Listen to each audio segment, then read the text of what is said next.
Bueno, ya estamos en línea con Nahuel O'Donnell, es doctor en estudios internacionales, es especialista en cooperación internacional, en cadenas de valor, en desarrollo local y actualmente trabaja en la Unidad de Comercio Internacional e Industria de la sede de la CEPAL en México. ¿Cómo estás, Nahuel? Catalina Castro soy. Hola, muy buenas tardes, Catalina, ¿cómo estás? Bien, muy bien. Muchas gracias por atendernos, ¿eh? No, es un gusto para mí hablar contigo y bueno, con toda la audiencia de ustedes. Bueno, Nahuel, nos interesó mucho un artículo que leímos tuyo sobre la cadena de valor y cómo a través de por ahí de esta misma cadena, por ahí a nivel local, luego regional y luego nacional e internacional, se va generando este valor y cómo va impactando en las distintas economías. Pero para empezar a hablar de cadena de valor, quizás algún oyente no está tan relacionado con este término. ¿A qué se le llama cadena de valor? Mira, Catalina, se llama cadena de valor a la articulación de los distintos actores para la producción de un bien y servicio. Es decir, cómo dialogan las distintas empresas, aquellas que proveen los insumos, que llevan adelante el proceso de producción o de procesamiento y de comercialización, hasta que ese producto o servicio llega al consumidor final, ¿sí? Es la articulación de distintos actores económicos para producir un bien o un servicio. Uh-huh. Está muy bien. Y este diálogo, ¿no?, que se va llevando a cabo en los distintos eslabones de la cadena, este diálogo que por ahí que se hace por ahí puertas adentro en un país, en una determinada economía, ¿qué impacto tiene con respecto a la competitividad internacional para ese país? Claro, tiene un impacto fundamental en realidad. Lo que tenemos que contemplar es la posibilidad de estructurar distintas cadenas de valor para los distintos territorios que forman parte de un país y tratar de que las empresas nacionales ocupen un papel en aquellos eslabones que pueden generar mayor valor agregado. ¿Y qué es esto? Básicamente es ocupar posiciones en aquellos eslabones en donde se llevan adelante procesos vinculados a ciencia y tecnología, a transformación productiva de alto nivel, a los efectos de justamente después apropiarnos de una posición mayor y de mayores beneficios en la cadena de valor. Esto, no obstante, se hace en el marco de una estructura institucional y generalmente esta estructura institucional es brindada por el Estado, por las distintas instituciones del Estado que van generando espacios para este diálogo que tú bien mencionabas. Uh-huh. Y evidentemente la adquisición de competitividad es un factor importante en el sentido que podamos participar cada vez más de las denominadas cadenas globales de valor, aumentando las exportaciones nacionales, pero al mismo tiempo nosotros siempre llamamos la atención que si bien este proceso es importante, también es importante tomar en cuenta cómo se van a distribuir los beneficios de esas nuevas ganancias que vamos a tener a partir de la generación de nuevo valor agregado. Uh-huh. En este sentido, Nahuel, cobran importancia todo lo que tiene que ver con el desarrollo local, en lo cual vos también estás especializado, ¿no? Porque imagino que las distintas instancias de cadena de valor dentro de un país tienen mucho que ver con el desarrollo local de cada uno de los lugares donde se genera ese valor. Definitivamente es así, Catalina, y esto pasa en todos los territorios, ¿sí? Esto pasa en todos los territorios, pasa en la provincia de Buenos Aires, pasa en los municipios, pasa en Pehuajó, pasa en Tandil, de donde soy originario, etcétera, etcétera. Es decir, lo que tenemos que tratar de cruzar es territorios con cadenas de valor, es decir, vincular la participación de territorios específicos en cadenas de valor para la producción de bienes o servicios.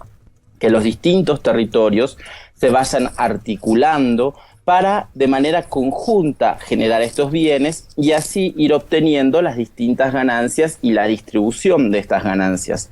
Me parece que este es un elemento fundamental en cuanto a la planificación del desarrollo territorial, a que cada gobierno local pueda analizar sus potencialidades reales de vinculación a una cadena de valor, su vocación territorial, aquellos factores culturales, históricos, migratorios en muchos casos, por ejemplo en la provincia de Buenos Aires, que también fueron dándole a este gobierno local o a este municipio un perfil específico productivo, y que es evidente que desde ese perfil productivo específico tiene que insertarse en una cadena de valor. Ahora, ¿para qué es importante insertarse en una cadena de valor a sabiendas que uno puede participar desde un territorio en distintas cadenas de valor? Básicamente, para resolver algunas cuestiones fundamentales de la economía, que tiene que ver con no solo el crecimiento económico, sino con la palabra de desarrollo, que va de la mano de un escalamiento social de esa población, de favorecer condiciones de empleabilidad para esta población, de favorecer una mayor cohesión social para ese territorio. Incluso me imagino también que tiene un impacto enorme en lo que es poblacional, ¿no? Como que a veces el tema del no desarrollo local genera toda una migración a grandes ciudades que empobrece la posibilidad de ese desarrollo. Efectivamente lo que decís, Catalina, en el sentido que hay territorios que de alguna manera se convierten en polos de atracción. Y acá observamos mucha migración evidentemente del campo a la ciudad, pero también entre ciudades, y estas grandes ciudades se convierten en polos de atracción, pero al mismo tiempo, al convertirse en polos de atracción, se generan nuevas asimetrías con los otros territorios que no se pueden constituir en estos polos. Es decir, que cada vez más tenemos una creciente desigualdad territorial entre territorios que son productivos, competitivos, que están insertos en la economía nacional y en la economía internacional, y otros territorios que están alejados de esta realidad, evidentemente, y que a su vez empiezan a perder población, y sobre todo población joven, ¿no? Que es la que quizás tiene hoy en día mayores posibilidades de movilizarse. Y al mismo tiempo esto me parece que lo que mencionas nos lleva hacia otro debate que tiene que ver con la formación para la empleabilidad, es decir, qué tipo de contenidos programáticos, qué tipos de cursos, qué tipos de capacitaciones brindamos en nuestros territorios para que evidentemente la población, y especialmente la población joven y la mujer, logren insertarse en cadenas de valor que sean especialmente competitivas. Claro. De la mano de lo que decís, entiendo que hemos hecho una nota con el director del INET, que pertenece al Ministerio de Educación, y ellos han realizado toda una auditoría con respecto a las necesidades de las empresas a lo largo del país, y para trabajar dentro de las escuelas técnicas, haciendo foco en las habilidades más cualitativas, ¿no? Por decir de alguna manera, otras habilidades, no tanto las primarias, sino habilidades que están demandando las empresas. Me imagino que también ese trabajo en educación es fundamental, como lo estás diciendo. Mira, este es un tema realmente que creo que hay que trabajarlo de manera muy seria y profunda a partir de un diagnóstico que se pueda hacer, y que además no puede ser un diagnóstico genérico o general, tiene que ser un diagnóstico específico de cada realidad territorial. Y en este sentido, en función de ese diagnóstico, montar la estructura de capacitación, una estructura de capacitación que tiende a cada vez ser más específica, como ustedes mencionaban en la mesa, es decir, no solo necesitamos habilidades blandas, generalizadas, sino también habilidades específicas por cadena de valor. Y tomando en cuenta también que producto de muchas veces la realidad nacional de los países de América Latina, de los países de nuestra región, no solo tenemos que concentrarnos también en la capacitación de los jóvenes que empiezan a insertarse profesionalmente por primera vez, sino también en la capacitación de los adultos, ¿sí? Y aquí de alguna forma es cómo generamos una oferta de formación que estaría alineada con la andragogía, en el sentido de que, por ejemplo, aquellas personas que han perdido su trabajo en los últimos años, cómo contribuimos para que desarrollen nuevos perfiles profesionales, se queden en ese territorio, se arraiguen en ese territorio, pero empiecen a funcionar o a trabajar en relación con una nueva cadena de valor que tenemos estructurada para nuestro gobierno local, por ejemplo. Nahuel, perdón, buenas tardes, mi nombre es Elisa Pairano. Sí, Elisa. Y en tu experiencia o en lo que has visto que sucede en otros países, en general esta especialización en la cadena de valor surge de lo que ya está, digamos, funcionando en el pueblo, que de repente la autoridad municipal decide adoptarlo como marca propia, o surge como de planes, si se quiere, de la estructura gubernamental hacia abajo. ¿De qué lado surge la especialización territorial? Claro, yo creo, Elisa, que en ese sentido hay que tomar en cuenta las dos cuestiones y entender que no son enfoques excluyentes. Claro. En primer lugar, hay una realidad territorial, una historia de ese territorio que tenemos que poner en valor y que tenemos que tratar de proyectar económicamente, ¿no? Por ejemplo, a partir, no sé, estoy pensando en una cadena de valor turística, ¿no? Pero también al mismo tiempo, desde la planificación territorial y sobre todo desde la innovación territorial, ir haciendo un poco de prospección de cuáles van a ser los espacios de inserción y ver cómo podemos, ¿no?, de alguna forma satisfacer esa demanda futura generando algún tipo de capacitación o de preparación que empieza hoy para las actividades del mañana, ¿no? Evidentemente hay en este sentido el diálogo con otros niveles de gobierno, el diálogo con otras políticas suele ser muy importante. Como mencionamos aquí en nuestra institución, cuando estamos trabajando hoy en día, de alguna forma, hacer política de desarrollo es hacer política comercial, política de educación y formación, política de ciencia y tecnología. Claro. Es decir, estamos trabajando, ¿no?, con múltiples aristas y en múltiples áreas. Nahuel, ¿y en qué medida la Argentina es hoy un actor internacional en la cadena de valor? ¿Qué incidencia tiene nuestro país como eslabón en esta cadena? Bueno, ahí hay que tomar en cuenta que tenemos múltiples cadenas de valor, es decir, tenemos cadenas de valor que son locales, como ustedes mencionaban, cadenas de valor nacionales, cadenas de valor regionales, que se dan a nivel transfronterizo, que se pueden dar a nivel del Mercosur o del Cono Sur, y cadenas de valor globales, ¿sí?, que son los grandes espacios de producción de un bien a partir de los aportes y los servicios que se hacen de insumos desde múltiples lugares, desde distintos lugares del mundo. Evidentemente, Argentina tiene una serie de cadenas de valor muy consolidadas en el ámbito local y en el ámbito nacional, lo cual ha permitido muchas veces satisfacer la demanda interna de múltiples productos. En el ámbito regional, Argentina hace muchos años que intenta o que ha construido el Mercosur con sus pares, inicialmente con Paraguay, Uruguay y Brasil, luego con la incorporación de Venezuela como miembro pleno, y hay una serie de cadenas de valor regionales que son importantes. No obstante eso, este es un elemento a potenciar, ¿sí? Y es un elemento a potenciar muy importante porque si uno analiza el comercio intra-Mercosur, el comercio intra-Mercosur sigue siendo muy poquito, sigue siendo del orden del 15-16%, es decir, el comercio entre los países que conforman el Mercosur.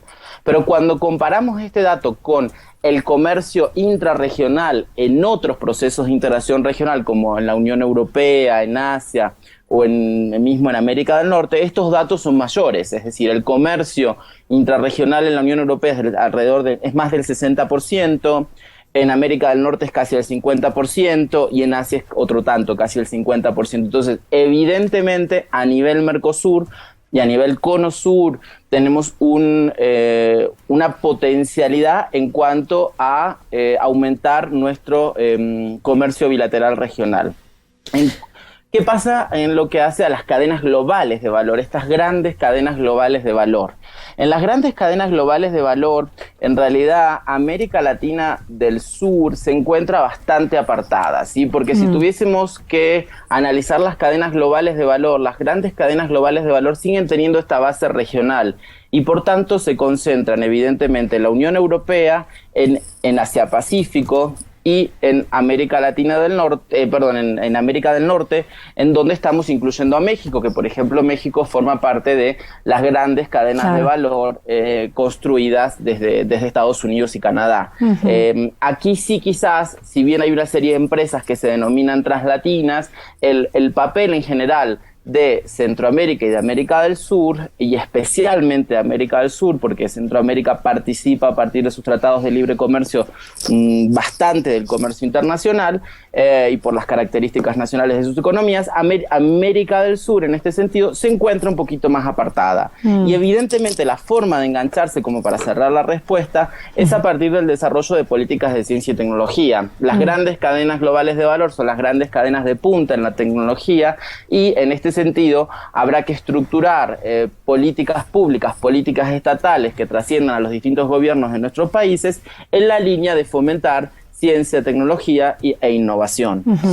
Claro, justamente hoy en un diario nacional salió un artículo donde había el comercio de bienes y servicios había dejado de ser había dejado de tener el primer lugar, dándole paso a la cuestión más virtual o tecnológica, ¿no? El comercio vía internet. Claro, y ahí, mira, en ese sentido también tenemos un gran desafío en pensar que todas las empresas puedan participar del comercio virtual, no solo las grandes empresas. Y, por ejemplo, ese es un gran desafío para las pymes en América Latina o para las pymes de Argentina, en el sentido que, en primer lugar, las pymes exportadoras en América Latina son mucho menor en porcentaje que en otras regiones del mundo. Es decir, las pymes europeas, las pymes de Asia exportan más, ¿no? Y a esta cuestión de gap, digamos, de brecha entre que exportamos pocos, hoy se está exportando mucho por medio del comercio virtual, como mencionabas. Entonces, nuestro gap cada vez se amplía. Claro. Es decir, estamos más lejos de poder engancharnos en este proceso de internacionalización y adquirir competitividad. Nahuel, cambiando un poquito de tema, hablabas de la importancia en otro estudio de la conectividad física y digital, ¿no? Quizás viviendo en el interior como que nos sentimos conectadas digitalmente y quizás la física es la que veamos un poquito más deteriorada. ¿Cómo es tu diagnóstico de cómo está Argentina conectada física y digitalmente hoy? Bueno, yo también soy del interior, aunque ahora esté en esta urbe, digamos, sí. y extraño el interior, dicho sea de paso, y lo pequeño. Yo creo que en los últimos años se han hecho, en general, en América Latina y en Argentina, inversiones importantes en cuanto a infraestructura de conectividad, pero la deuda sigue siendo muy grande, ¿no? Tanto de conectividad física como de conectividad digital. Cuando uno analiza las estadísticas, y bueno, les pido disculpas porque en este momento no las tengo frescas, pero cuando uno analiza las estadísticas de conectividad digital en América Latina, siguen siendo también relativamente bajas en comparación con otros órdenes regionales. Ajá. Si bien vale la pena decir que en los últimos años también se ha avanzado mucho en cuanto a conectividad digital. Ahí creo que vale la pena también considerar una de las propuestas que la CEPAL ha estado llevando adelante, que de alguna forma la conectividad digital tiene que ser un bien público, es decir, claro. Todos nosotros tendríamos que tener garantizado el acceso a este bien público que es la conectividad digital, porque evidentemente hoy en día a partir de la conectividad digital podemos transitar procesos personales y sociales de inserción. Claro, ¿sí? Tal cual. Si no, a las asimetrías que ya nos caracterizan, ¿no? Se van como cada vez añadiendo nuevas capas de asimetrías o de brechas, de desigualdades. Entonces, creo que ese es un esfuerzo pendiente y que sobre todo implica un gran compromiso público y un gran compromiso social.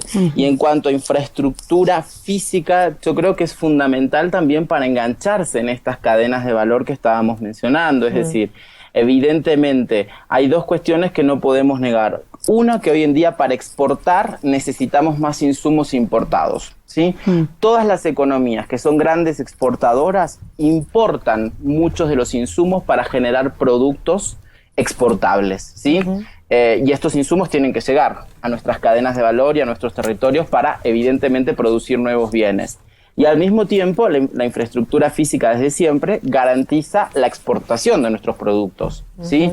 En una matriz productiva diversificada. Evidentemente, en Argentina nosotros tenemos una característica que nos acerca a las manufacturas de origen agroganaderos, pero evidentemente necesitamos todavía una construcción de infraestructura para generar otros bienes exportables que siguen exportándose de manera física y no de manera virtual. Claro. Que la mayor parte de las exportaciones virtuales además no son bienes sino son servicios.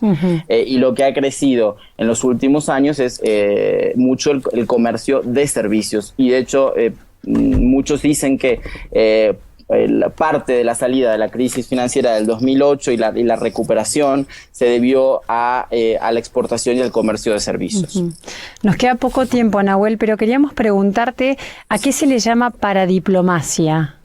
Cambiamos de tema. Cambiamos de tema, pero en verdad, sí, pero cambiamos de tema, pero me parece que algo que ver tiene, porque tiene que ver con el desarrollo local también, ¿o no? No, claro que sí. Bueno, Catalina, Angie y Elisa, la paradiplomacia, bueno, y agradezco mucho también a mi amiga Fedra Fontao, que ha estado difundiendo algunas ideas sobre este tema últimamente.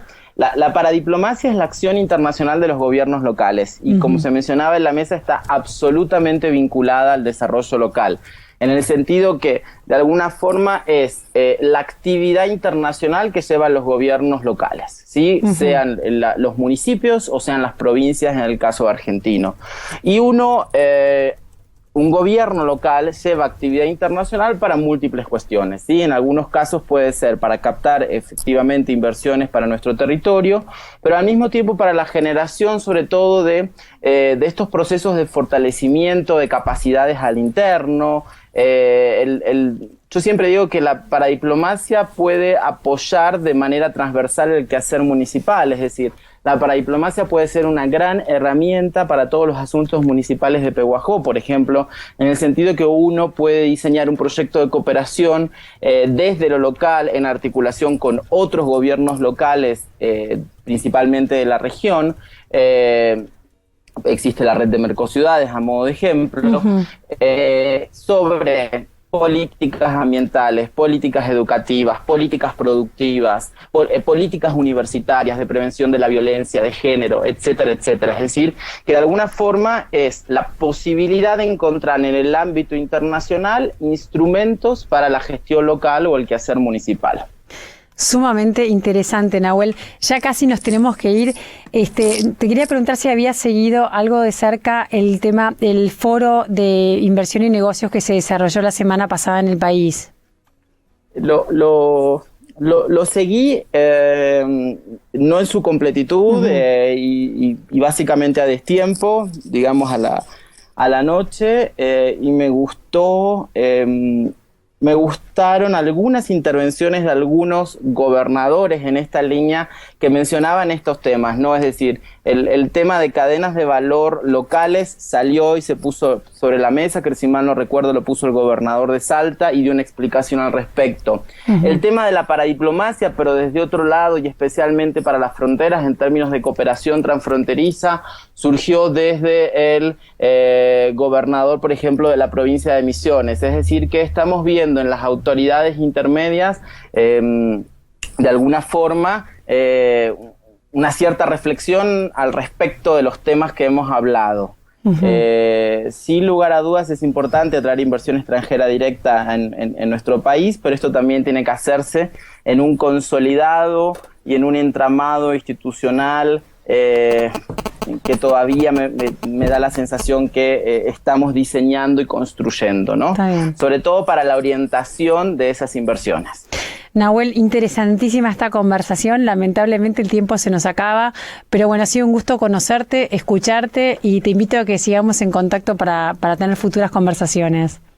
Claro que sí, es un gusto y bueno, espero que nos mantengamos en comunicación y poder salir otra vez al aire para toda la audiencia de ustedes. Muchas gracias, hasta la próxima.